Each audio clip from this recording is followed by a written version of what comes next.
Hey, good morning, YouTube. This is H.E. here, and Little Feet is behind the camera. By the way, neither one of us are professionals in any manner on this videography or presentations. I work off a script, no script at all. So what you hear, what you see is what you get, and hopefully you get something out of it. The other day I was watching some YouTube, and there was a couple of guys that were doing demonstrations on the Coleman Stove. This is a gasoline. The Coleman fuel is gasoline. I think the octane rating is 55. It's very flammable. So, just like the medication commercials, if you take my advice, you might end up with a major conflagration. That's why they tell you to light these things outside. I've had 2 conflagrations in my 30 plus years of collecting these things. One was outside, no issues. The other was inside. I was an idiot. Don't light them inside. These are stoves that you use outside. And again, it's gasoline. This is a pressurized gas appliance. I've been collecting these things, like I said, for about 30 years, and I've got some experience with them, but that doesn't mean the danger ends there. A couple of reasons why I wanted to do this video is there was a couple that were pretty good videos on how to light the stove, but there was a little bit of misinformation that was given. Not terrible in one circumstance, the other one could be a major problem. So with that, I'm going to take the camera from Little Feet and I'm going to zero in on the stove and kind of show you the parts of the stove. Again, we are not professionals here. This is the Coleman gas appliance stove. This is an older model. I couldn't tell you what year, I'd have to look again, but basically this is the pressurizer. This is the pump right here. There's a check valve in here. If the check valve is leaking, then this will extend out with your thumb on it. It's going to come out. If that's happening, don't use the thing until you get that check valve fixed. That was the issue that came up on the other video that concerned me. When you unscrew this, then that releases pressure, so you can put the pressure in, but the check valve is supposed to hold it in. If the check valve isn't working, you have gas, vapors and gas coming out. Did I mention this is gasoline? You don't want gasoline coming out of here. You got a flame right there. You want this to be as controlled as you can. So if you've got pressure coming out of there, you need to get that check valve fixed before you operate this. In the lighting instructions that are usually right there on the lid, clearly this has gotten warm and the instructions are gone, but they talk about this lever right here. This lever is also a cleaner. It helps to clean the generator and it helps to clean the hole out in the end. There's a little pricker in there and it helps to clean that out so your fuel flows through. It also restricts the fuel. When it's in the up position, it restricts the amount of fuel that's going in here. Until this generator, this tube right here that goes right over the burner, gets warm, your gas is not vaporizing, and so you can flood this out if you turn it on too much, turn the pressure up too much. You fill it with this thing up there. This is not as old as some. Some of them you'll see the fuel down here. Apparently they had to dummy proof this and take this off of here because people were trying to fill this tank while the stove was operating. They figured if it's operating with the cap there, then you can't be stupid and pour gas into the tank. So that was something Coleman came up with to try to keep people safe from themselves. All right, with that, I will now hand the camera back to Little Feet and show you how I do it. And again, if you follow my example, you're liable to have a conflagration, end up dead, burn your house down, any number of things that can go wrong here. I am not an expert. So if you follow my example and you get away with it, you're lucky. And if not, then you deserve everything you get. I don't know. It's like those medication commercials. Here's all the side effects. Just don't be stupid. Be realistic. Hopefully you'll be all right. But again, I'm not responsible for any dumb moves that are made or a failure of the equipment. So just keep that in mind.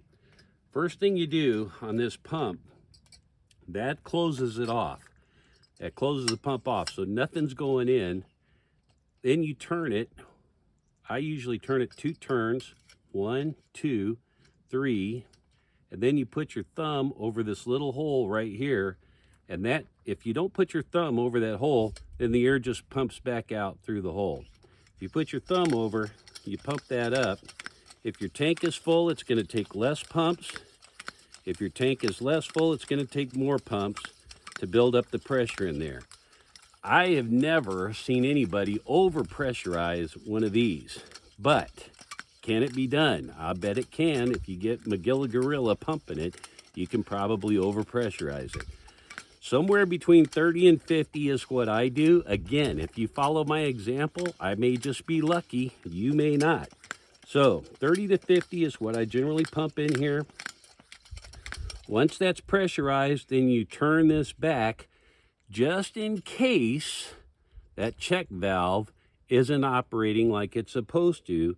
By closing that off, by screwing that back down, you've actually closed that off. Don't use it if it ain't working. Even though you can get away with some things, that's not one you want to do. You want that check valve to work. Lever is up. I put this inside here, over the burner, and into the little deal there. There's 2 slots, one here and one here. Those little tabs go in there. By the way, that's how you know what year your stove is. This one was made in September of 87, 987 on the tab. So there you go, 987 on the tab. So this is a September 1987. That'll tell you how old this stove is. This is what I use. I call this a long-handled lighter. Actually, the handle's not that long, but this part is. The other thing is, I got a good buddy named Mel in New Mexico, and he showed me this. Some people say that's a crack torch. I don't know what a crack torch is. Some people say they use this in cooking. Mel uses this to actually light his gas appliances. And he puts that on there. This serves 2 purposes. Most people don't have one of these and aren't going to take it camping. Again, I can't remember if I told you we're camping in Arizona or not, but that's where we are. Beautiful fall day in the desert of Arizona. Most people aren't going to pack a whole lot of stuff, so I'm not going to use this today, although this does help heat up the generator. This heats it up a lot faster than just the flame that you're going to generate here. These are temperamental, so every stove has its own personality. Some it takes 2 turns, some it takes 1 turn, some it takes 3 turns. You'll figure it out. You mess with it and you figure out what's going to work and what isn't going to work. This one, I generally turn it a couple of turns. You can hear it gurgling. The gas starts coming out. Oh, and I missed the hole when I put it together. That's the problem. So now let's do this. Again, I can't believe I did that. Yeah, I can. All right. I heard it gurgling, but I didn't have it in the hole. So again, don't follow my example. If you do, you may get lucky, but that doesn't mean you're going to be all right. Right now, with this lever up, there's a restriction of the fuel going in. If I turn it down, that may turn that yellow. You may see yellow. See how that's yellow? I don't know if you can or not because the sun's shining right on it. So you want that up to restrict the flow of the gasoline in there. Once that generator heats up, that flame will tone down a little bit and you should have a nice blue flame. The other thing you can do is if your stove doesn't have that nice jet sound, and it's not a loud jet sound, you can see how that flame's going down already, aside. You can unscrew this and pump it up. Get a little more pressure in there. Once you do that, and once that blue flame goes down, one of the things that I do is I utilize this as a cleaner, so I don't turn it all the way down right off the bat. I flip it around 3 or 4 times and kind of clean that generator and let that pricker needle do its job in there, and then I turn that down. At that point, you can turn that up, Get a little closer there, little feet, and see so they can hear that. You hear that sound and see that blue flame, that nice blue flame, that nice rosebud. That's exactly what you want. If maybe you can see the heat coming off the back there, the heat waves coming off on the back of this. If you can, and you know that's cranking just like it's supposed to. Now this particular one, I love this stove. This is a 3-burner.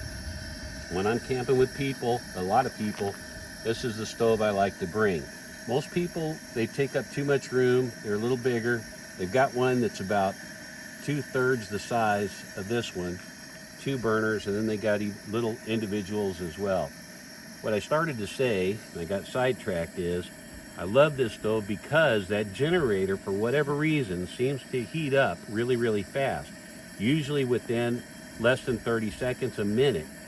A lot of these, though, take a little bit longer to heat up, so it's going to be a while. It can be as many as 3-4 minutes for that yellow flame to go down to blue, so that you can use the thing. We'll put a tea kettle on here because that's what we were doing in the first place, and I decided to do this video. This is my wife's Little Feet's dishwashing, and also her hot water bottle that she sleeps with at night. That's how we do that, is on this. If you have a stove that takes longer than 3 to 4 minutes for that flame to go down, then you probably got a dirty generator, and I'm sure you can find a video or two out there on how to clean those up. Again, I am not an expert, I'm just a collector. I hang out with experts, and the Coleman Collectors Forum, a great source. They got a website. I'll try to put a link in the description on this video where you can find the Coleman Collector Forum online. A great resource, a lot of information out there on how to do this stuff. Hope you've enjoyed it. Again, I do these mostly for friends and family. So if you hit the like button, thank you. If you hit the subscribe button, thank you. But frankly, it's not going to put another nickel in my pocket. I am not one of those monetized guys. I'm just a guy out here having fun. Hope you have too. Hope you've enjoyed it, and we'll catch you again on down the road.